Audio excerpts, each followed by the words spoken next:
Hey everyone, and welcome to another deep dive. This time we're tackling a franchise that's as creepy as it is controversial. Jeepers Creepers. We're talking about that flesh-eating monster with a taste for terror. The one that wakes up every 23 years for a 23-day, all-you-can-eat human buffet.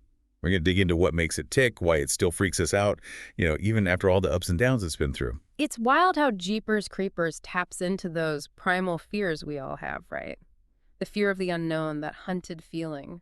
This idea that something ancient and just plain evil could be hiding right around the corner, waiting for us. Like driving down a dark road at night, alone. Yeah. You just know something could be out there, watching. For those who haven't had the pleasure of meeting the Creeper yet, the first Jeepers Creepers came out back in 2001. Yeah, and while some of those special effects might look a little dated now, that first movie, it really did something for creature horror. Brought it back to life. The suspense was on point, the villain was unforgettable, and that ending, man, that ending stuck with you. Oh, it did. Big time. I was surprised to learn that the franchise actually took its name from that old 1938 song, the one they use over and over in the movies. Talk about setting a mood. It's brilliant, really. I mean, that song becomes like the Creeper's theme music, his calling card. Right. Speaking of the creeper, let's get down to business. What makes this monster tick? Yeah. He's not your average slasher villain. Yeah. This guy or thing, whatever he is, he's got a very particular schedule. Every 23 years, and for exactly 23 days, the Creeper wakes up, and boy is he hungry. But here's the thing, and this is where it gets really interesting. He doesn't just eat anyone. It's not about how much he can devour. There's something else going on. Yeah, what did they take that selection process? What makes someone a target and someone else, well, not? It's all about fear. The Creeper, he uses his senses to choose victims based on how terrified they are. It's not just about flesh and blood for him. There's this theory that he's actually feeding on the fear itself. It's twisted, like some kind of dark, psychic fuel. Now, that is seriously creepy. So each film in the franchise gives us a little peek into these 23 days of feasting. Exactly. And each one reveals a little more about how he chooses his victims, those terrifying powers he has, like regeneration and flight. Let's talk about those films, because there are 4 of them now, and they've had, let's just say, mixed success. It's been a wild ride for sure. Yeah. The first two, Jeepers Creepers and Jeepers Creepers 2, they laid the groundwork, showed us what this series could be. The first one, had that classic horror setup. You got siblings, Trish and Derry, on a road trip to try and get home. And then, bam, they run right into a nightmare. And it's that very human need to investigate, right? That curiosity that gets them into so much trouble. It taps into our morbid curiosity, too. Makes us think, how would we react? Would we hide? Or would we get closer just to see? Yeah, like a train wreck. You don't want to look, but you can't help yourself. Then Jeepers Creepers 2 throws a whole bus full of high school athletes into the mix. And they're stuck with the Creeper during, well, his last few days of feeding. The sequel ups the ante. More action, more gore. We see the Creeper's intelligence on display, how he plans his attacks. The creature effects are even better, too. And then there's Jeepers Creepers 3, which was supposed to be a midquel, so taking place between the first 2 movies, bridging the gap, so to speak, but it didn't really click with a lot of fans. Unfortunately, yeah. Jeepers Creepers 3 felt like a missed opportunity. The CGI was, well, it wasn't great. And it didn't really tell us anything new about the Creeper. Then came Jeepers Creepers Reborn, which was trying to reboot the franchise. New storyline, new characters. Did that one do any better? Not really, no. It was meant to give the series a fresh start, but Reborn ended up feeling pretty generic. The production quality wasn't there. The acting felt forced. It lacked that spark that made the first 2 films so good. So we've got 2 cult classics and 2 not-so-great sequels. But as iconic as the Creeper is, we can't ignore what's hanging over the whole franchise. Yeah. The controversies surrounding the director, Victor Salva, his past has really impacted how people view the movies. It's led to boycotts, bad press, and it's made a lot of fans, well, question things. It's a tough topic, that's for sure. And there's no easy answer when you're trying to separate the art from the artist. It's a conversation we need to have, though, because it's definitely had an impact. What's interesting is that even with the controversies and the not-so-great sequels, Jeepers Creepers keeps coming back. Why do you think that is? I think there are a few reasons. First, the Creeper himself is just so unique and terrifying.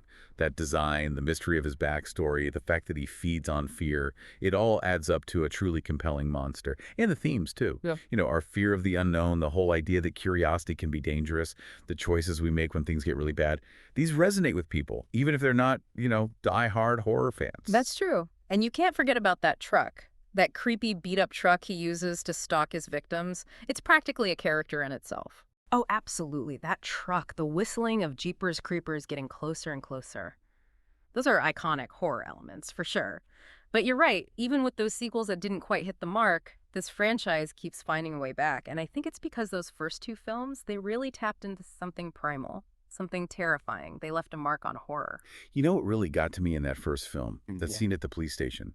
Trish and Derry are trying like hell to warn everyone about the creeper, but no one believes them. It's that classic horror trope, Yeah. not being taken seriously, feeling totally powerless against something truly evil. Oh, it's such a good example of how Jeepers Creepers takes these familiar horror elements and just twists them. It plays on our fear of not being believed, that feeling of sensing danger but being dismissed. And it raises questions about trust. How do we react when we see something we just can't explain? Something unbelievable. Right. And then in the sequel, you've got this group of high school athletes dealing with all the usual teen drama, rivalries, all that, and then suddenly, bam, they're fighting for their lives. What do you think about how Jeepers Creepers 2 handles those themes of survival and sacrifice? Well, the interesting thing is that it forces these characters to work together. They have to rely on each other to survive. We see these incredible acts of sacrifice, like when one of the athletes actually throws himself in front of the creeper to save his teammates. It's a brutal scene, but it really highlights that selflessness, that willingness to put yourself on the line for others. How far would we go to protect the people we care about? It makes you wonder. It's those human elements, right? Those glimpses of courage and compassion Yeah. that make the horror hit harder. It reminds us that even when things are really dark, there's still hope, still a chance for heroism. Absolutely. And it raises the stakes. Because we're not just watching people get picked off one by one. We're seeing them make these impossible choices, struggle with their fear, and try to figure out how to survive together. Even with the issues of the later films, the franchise gives us this really unique look at the nature of fear. The creeper isn't just some mindless monster. He's a predator, Yeah. and he thrives on our terror. It really makes you think about how fear can be, weaponized. It gets under your skin, that's for sure. The way the creeper can sense fear and use it against you, it makes you think about how vulnerable we are when we're scared, how fear can literally turn us into prey. And I think that's one of the reasons why this franchise keeps coming back. We've all felt that vulnerability, that feeling of being hunted, not knowing what's lurking in the dark. And the creeper, with his grotesque appearance and that need to feed on fear, he embodies all of that in a way that's both horrifying and weirdly captivating. He's definitely one of a kind, that's for sure. But even with all the ups and downs, do you think Jeepers Creepers could come back in a way that, acknowledges the good stuff, the things that worked, while still addressing the baggage that comes with it? Can you separate the art from the artist and still make something compelling? It's a tough question, but I do think it's possible. It would take a real shift in direction, a move away from the controversies, and a renewed focus on what made those first two films so effective. So what would that look like? How do you bring back a monster that's been, laying low for so long? It would take a filmmaker with a fresh perspective, someone who understands what worked in those first two films, but isn't afraid to try new things. Maybe delve deeper into the creeper's origins, or tell a story that really focuses on the victims, the lasting effects of surviving an encounter with him. It's like the franchise needs to regenerate, just like the creeper himself. Shed the old skin, confront the past, and become something new, something that can grab the attention of horror fans all over again. Exactly. Horror is constantly reinventing itself, and there are tons of examples of franchises that have overcome setbacks and come back stronger. Like Halloween.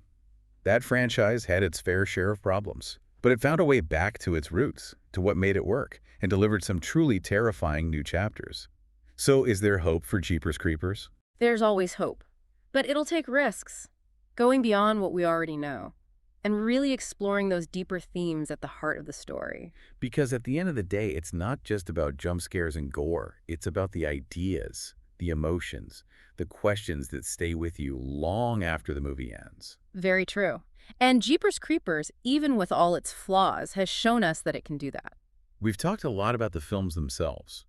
But what about all those fan theories about the creeper? The movies are pretty vague about where he comes from, what motivates him, and that leaves a lot of room for people to come up with their own explanations. Oh, absolutely. Jeepers Creepers is like a playground for fans who like to dig deeper, come up with their own interpretations. Okay, so what are some of those theories? Like, where did this guy even come from? We know he's old, really old. Sure. He's got all those freaky powers, but what is he?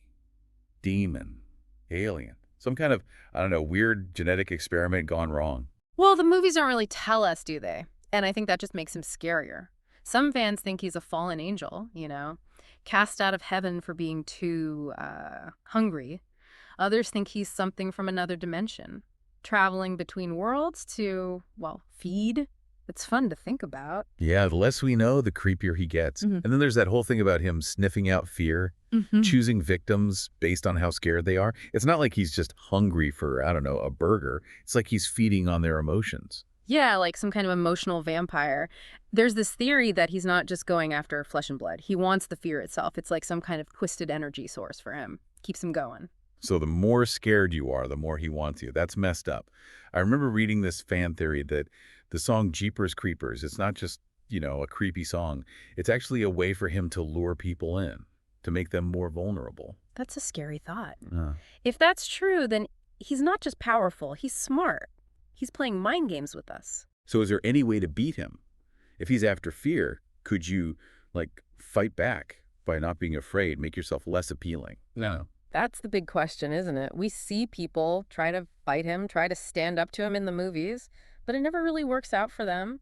Maybe there's a way to outsmart him, but we'd need to understand him better, figure out what makes him tick, what his weaknesses are. So going back to what we were talking about before, is there any way to bring Jeepers Creepers back? In a way that does justice to the good stuff, while still dealing with all the baggage that comes with it? Can you really separate the art from the artist and make something new, something good? It's definitely a challenge, but yeah, I think it could be done. It would take a filmmaker who's, well, sensitive to all of that, someone who gets the controversies but can still tell a story that stands on its own. Maybe a new take on the whole mythology, exploring where the creeper came from, what his powers really are. Or maybe a story about the people who survive, what happens to them after they encounter him, how it messes with their heads. There are so many options. But it's a balancing act. You have to respect what's come before, but also push things forward. Go deeper into this world. It's like the franchise needs a reboot. Like, hit the reset button, shed its skin just like the creeper, confront its past, and become something new and exciting, something that'll get horror fans talking again. Exactly. It would be a risk, but it could pay off big time. A really well-made Jeepers Creepers movie, it could tap into those primal fears, answer some of those big questions, and give us a horror experience we won't forget. So here's something to think about. Knowing everything we've talked about today, do you think Jeepers Creepers deserves another shot? And if so, how would you do it? How would you bring this monster back in a way that honors the good stuff, acknowledges the bad stuff, and gives us something truly terrifying? Let us know what you think. We really want to hear your ideas. And until next time, keep those lights on. And maybe skip the whistling. You never know who might be listening.